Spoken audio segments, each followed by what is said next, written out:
আমি এতদিন আসিনি, আজকেই প্রথম আসছি। ফেসিস হাসিনার সময় আমি কখনো কবরস্থানে আসিনি, এই প্রথম। সাবেক সরকার এটা থেকে আটকে রেখেছিল নিঃসন্দেহে, কারণ হচ্ছে কি তারা এটার পেছনে জড়িত ছিল। ট্রান্সপারেন্ট ট্রায়াল হবে আর বিচারটা এই দেশেই হবে, এই মাটিতেই হওয়া উচিত।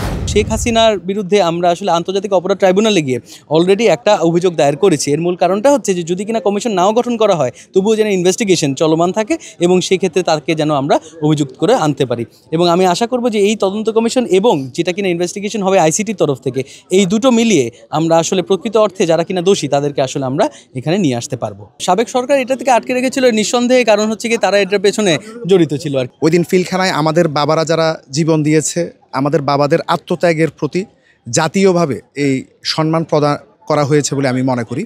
আর এই দিবসটি ঘোষণার মাধ্যমে আমরা যারা শহীদ পরিবারের সদস্য, আমরা শহীদের সন্তান, আমাদের মনে আমাদের যে ক্ষত একটু হলেও কমেছে। আমি এতদিন আসিনি, আজকেই প্রথম আসছি। ফেসিস হাসিনার সময় আমি কখনো কবরস্থানে আসিনি, এই প্রথম। কেন আসেননি?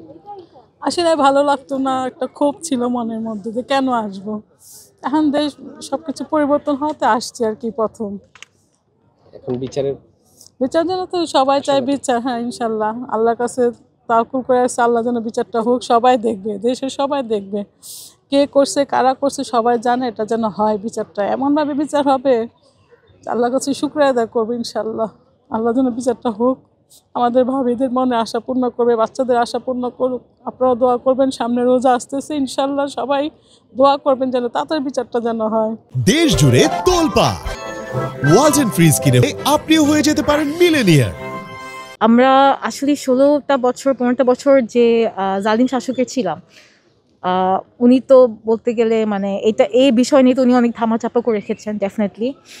সো আমরা অবভিয়াসলি এটা জাস্টিস চাই ডেফিনেটলি। অ্যান্ড ওনার সাথে যারা জড়িত ছিল, লেট ইট বি এ দেশের বা কোনো foreign countries, we do not care but we want justice definitely, and they should be actually marked definitely so that মানুষের বুঝতে পারে যে এই দিনটাতে আসলেই মানে আমাদের মতো একটা জালিম শাসক মানে কি না কি করতে পেরেছে।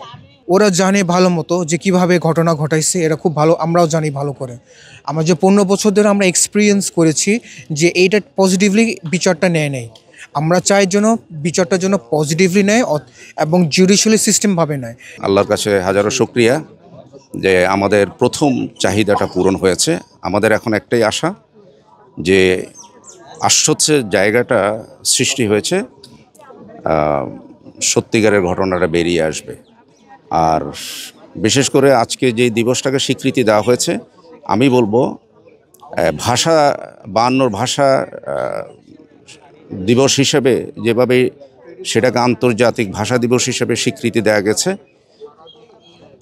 আমি সবার কাছে আবেদন করব এটাকেও একটা আন্তর্জাতিক সেনা হত্যা দিবস হিসেবে এটাকে করা যায় কিনা সে ব্যাপারে সবাই চিন্তা ভাবনা করবেন।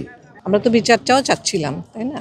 আমাদেরকে দিবসটা দেওয়া হলো এবং এটা জাতীয় পর্যায়ে পালিত হবে, এটা আমাদের জন্য একটা খুবই ভালো লাগার একটা ব্যাপার।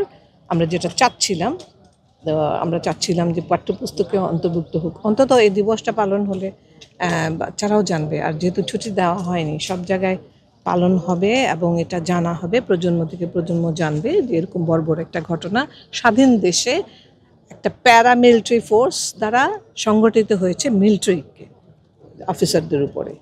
জনগণ যেন দেখতে পারে ওই দিন আসলে কি হয়েছিল।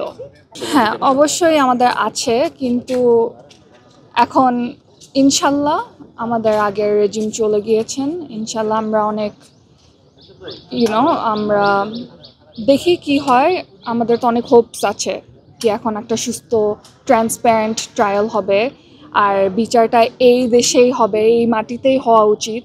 তো এটাই আমরা হোপ করছি, আপনারা সবাই দোয়া করবেন। অনেক শুক্রিয়া, আমরা আলহামদুলিল্লাহ কি এই দিনটা ফাইনালি দিয়েছে, শহীদের মর্যাদা দিয়েছে। এটা তো আমরা প্রথম থেকেই চেয়েছিলাম, আর আলহামদুলিল্লাহ আমরা এটা পেয়েছি। আমরা অনেক কৃতজ্ঞ কাছে, আমাদের ইন্টারিম গভর্নমেন্টের কাছে এটার জন্য।